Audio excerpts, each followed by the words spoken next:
Hi guys, I welcome you all in today's video because I'll be showing you how to zoom in screen on MacBook in just a few steps, okay? So let's get started.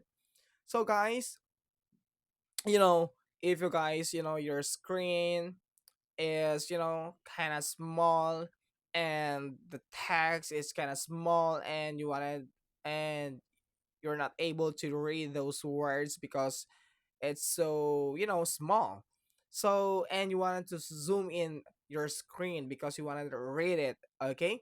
So all you need to do, guys, is you just have to follow the steps that I'll be showing you today, okay? So first thing you need to do, guys, is go to the top left corner, the Apple icon, click that one and you'll see there the system settings, okay? System settings. You can click that one, guys, okay?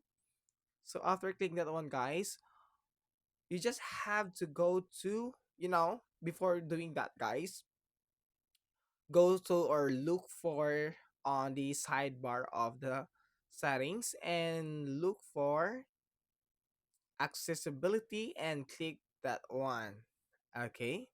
After clicking that one, guys, all you need to do is look for zoom. Okay, I got this. Okay, the zoom.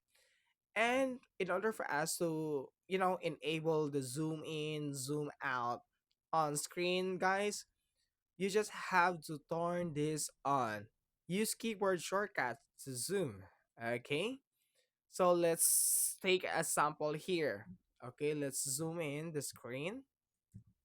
Okay, as you can see, guys, the screen is zooming in. Okay, so you know that's it, guys. So I hope you learn and enjoy from these quick tutorials, and please don't forget to like and subscribe for more quick tutorials on MacBook. Thank you.